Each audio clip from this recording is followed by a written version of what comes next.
আমার স্বামীকে জড়িয়ে ধরাতে আমার স্বামী আমাকে বলল, দেখো এখন আর তোমাকে আমার ভালো লাগে না। বিবাহিত জীবনের 1 মাস আমাদের চলে, এর মধ্যেও সে আমাকে কিভাবে এত সহজে বলে দিল যে আমাকে তার এখন আর ভালো লাগে না। এই কথার জন্য তার মধ্যে কোনো অনুতাপ বা জড়তা নেই। আমি অবাক দৃষ্টিতে তাকিয়ে রইলাম। জিজ্ঞেস করার মতো শক্তি নেই আমার যে তুমি কেন এমন করছো। বিয়ের পর কত ভালোবাসা দেখিয়েছে, এখন কি সব ভালোবাসা ফুরিয়ে গেছে? আসলে বিয়ের পর কি ভালোবাসা ফুরিয়ে যায়? আমার স্বামী আমাকে বলল, দেখো তোমার কাছে আমি একটা অনুমতি চাই। আমি বললাম, কিসের অনুমতি চাও? তখন সে আমাকে বলল, আমি বিয়ে করার অনুমতি চাই। প্রতিদিন এক খাবার খেতেও তো ভালো লাগে না, তাছাড়াও তুমি আমাকে অনুমতি না দিলেও আমার কিছু যায় আসে না, আমি আরেকটা বিয়ে করব। তোমাকে আগেই জানিয়ে রাখলাম যাতে এটা নিয়ে তুমি পরে আর কোনো কষ্ট না পাও। তারপরে কথাটা শুনে আমি হাসলাম, চোখ মুছে অন্যদিকে তাকিয়ে বললাম, বা আমি আমার কষ্ট নিয়ে তাহলে এখনো ভাবো?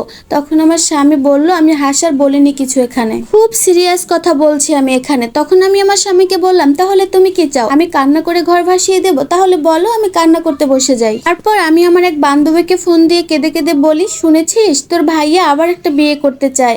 মানুষটা অবশ্য আমার কষ্টের কথা ভাবে, তাই বিয়ে না করে আগে বাগে আমাকে জানালো। আমি কি ওকে অনুমতি দেব?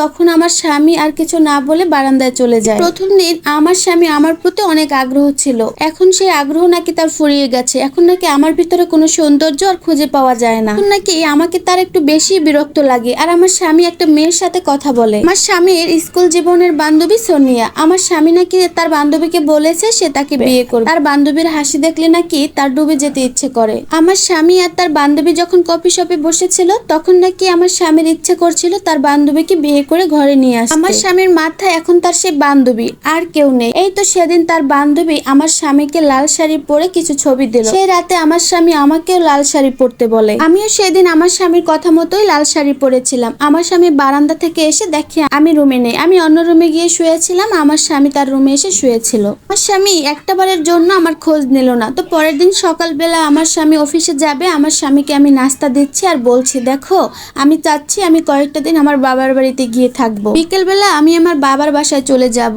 আমি না একদম কাঁদতে চাই না, কিন্তু কেন জানি আমার চোখ থেকে নিজের অজান্তে পানি বের হয়ে যায়। কারণ বিয়ের শুরু থেকে সবাই বলতো আমার কপাল নাকি অনেক ভালো, আমি আমার স্বামীর মতো একজন জীবনসঙ্গী পেয়েছি। কিন্তু ভালো কপাল বুঝি বেশি দিন আর থাকে না। তো আমার স্বামী খাবার টেবিলে বসে কিছু আর বলছে না। তো আমি আমার স্বামীকে আবারও বলি, দেখো আমি আর কখনোই ফিরে আসবো না, তো তোমার জন্য অনেক অনেক দোয়া থাকবে। এই কথা বলেই আমি টেবিল থেকে সরে যাই। নাস্তায় আমার স্বামীর পছন্দের খাবার, টিফিন বক্সেও আমি আমার স্বামীর পছন্দের খাবার দিয়ে দিয়েছি। আমাকে দেখে আমার স্বামীর মায়া হয়, কিন্তু সেই মায়া আড়াল হয়ে যায় আমার স্বামীর বান্ধবীর কথা ভেবে। সে ভাবতে লাগলো আমি চলে গেলে তার বান্ধবীকে পাওয়া আরো বেশি সহজ হয়ে যাবে। আমার স্বামী অফিসের জন্য বের হয়ে যায়। অফিসে গিয়ে আমার স্বামী ভাবছে সকাল থেকে আমার মাথা হালকা হয়ে যায়।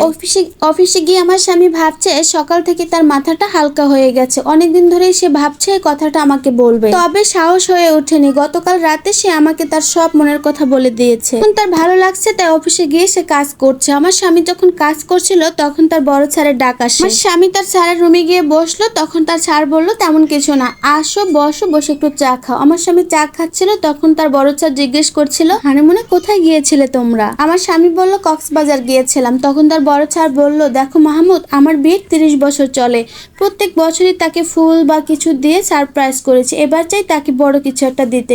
কি দেয়া যায় এবং কি করা যায় তুমি যদি একটু বলতে। তখন আমার স্বামী বলল, শুভ হোক আপনাদের বিবাহ বার্ষিকী। তখন তার স্যার বলল, শুভ নয়, গতকাল রাতে তার সাথে আমার ঝগড়া হয়েছে, সামান্য বিষয় নিয়ে একটু ঝগড়া হয়েছে। অবশ্য আমি ইচ্ছা করে তার সাথে ঝগড়া করেছি। তোমাদের ম্যাম ভেবেছিল আমি আমাদের বিবাহ বার্ষিকীর কথা ভুলে গিয়েছি, বা আমি তার সাথে ঝগড়া করে কোনো সারপ্রাইজ দিতে চাই না। কিন্তু যখন দেখবে যে ঝগড়ার ভিতরে আমি তার জন্য একটা বড় কিছু করেছি, তখন হয়তো তার এসব মনের ভাবনা দূর হয়ে যাবে।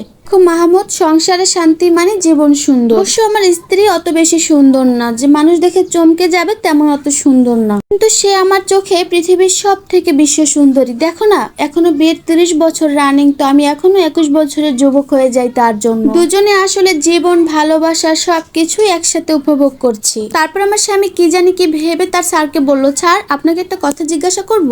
তখন আমার স্বামী বলল, দীর্ঘদিন ম্যামের প্রতি একই অনুভূতি কিভাবে জমিয়ে রেখেছেন? কখনো মনে হয় হয়নি ম্যামকে এখন আর আপনার ভালো লাগে না বা অন্য কাউকে নিয়ে জীবন শুরু করি? তখন তার স্যার একটু হেসে বলল, দেখো মাহমুদ, আমার একটা ঘর আছে আর সেই ঘরে ভালোবাসার একজন মানুষ আছে, এছাড়া আর কি বা লাগে? প্রতিদিন আমরা একই ঘরে ফিরি, কি আমাদের মনে হয় যে এখন আর ঘরে ফিরবো না, আজ আর ঘরে যাব না? সে আমার অনেক ভালোবাসার একজন মানুষ, তার কাছে গেলে আমার মনটা খারাপ থাকলেও ভালো হয়ে যায়। সে আমার আপন মানুষ, যখনই তার কাছে ফিরি তখনই আমার অনেক ভালো লাগে। সেই মানুষটাই আমার ঘর, সেই মানুষটাকে ছাড়া দুনিয়ায় অসহায় লাগবে। আমার কখনো মনেই হয়নি যে সে আমার কাছে পুরাতন বা আমি তার কাছে পুরাতন, বরং প্রতিদিন আমার মনে হয়েছে আমি নতুন করে তাকে চিনছি। কিন্তু আমার চোখে আমি দেখেছি যারা ঘরে বউ রেখে অন্য কারো কাছে সুখ খুঁজতে যেত তারা কেউ সুখে নেই, তারাই জীবনের সব থেকে অশান্তিতে ভোগে। কাউকে ঠকিয়ে কেউ জীবনে সুখী হতে পারে না। আমার স্বামী সেই কথাগুলো শুনে অবাক হয়ে গেল আর সে তার ভুল বুঝতে পারলো। তারপর আমার স্বামী আর তার চোখের পানি ধরে রাখতে পারলো না। তখন তার বর জিজ্ঞাসা করলো, কি হয়েছে বা, তুমি কাঁদছো কেন? তখন আমার স্বামী বলল, কিছু না স্যার, আমাকে কি কয়েক ঘন্টার জন্য ছুটি দেওয়া যায়?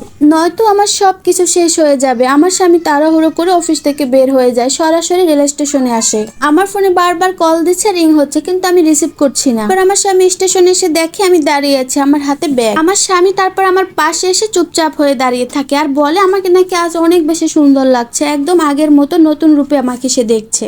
আমার স্বামী তখন কোনো কথাই বলতে পারে না। তখন আমি মুখ ফিরিয়ে অন্যদিকে তাকিয়ে আছি, চোখ ভর্তি পানি। তখন আমার স্বামী আমার হাতটা ধরে, ট্রেনও চলে আসে, ট্রেনও এসে যায়। তখন আমি আমার স্বামীর দিকে তাকিয়ে বলি, হাতটা ছেড়ে দাও, আমার যেতে হবে। স্বামী তখন আমার হাত ছাড়ে না, বরং আরো শক্ত করে ধরে রাখে আর বলে, না, যেতে দেব না। তুমি আমার জীবনের সব সুখ শান্তি, তুমি চলে গেলে আমার জীবনের সব শান্তি চলে যাবে। আমি বুঝতে পেরেছি, তবে একটু দেরি হয়ে গেছে, তুমি আমাকে ক্ষমা করে দাও। এরপর আমার স্বামী আমাকে জড়িয়ে ধরে বলে, তুমি চলে যেও না, আমি তোমার সাথে সারাটা জীবন থাকতে চাই। আমি এতদিন ভুলের মধ্যে ছিলাম, এখন সব ভুল ভেঙে গেছে। তখন আমি কাঁদতে কাঁদতে বলি, কেন, তুমি আবার বিয়ে করবে না? কিন্তু তুমি আমার মধ্যে কোনো মুগ্ধতা বা কোনো সৌন্দর্য আর খুঁজে পাও না। তখন আমার স্বামী আমার পায়ে হাত রাখে, তখন আমি আমার পাটা সরিয়ে নেই। তারপর বলে, দেখো, আমি তোমার সাথে বাকি জীবনটা থাকতে চাই, লাস্ট বারের মতো তুমি আমাকে একটা সুযোগ দাও, চলে যেও না, আমার সাথে থেকে যাও। আমি আমার স্বামীর সাথে ফিরলাম না, সে চলে গেল, আমি তার পিছনে পিছনে গেলাম। বুঝতে পারলাম যেহেতু মানুষটা তার ভুল বুঝতে পেরেছে, তাহলে তাকে মাফ করে দেই,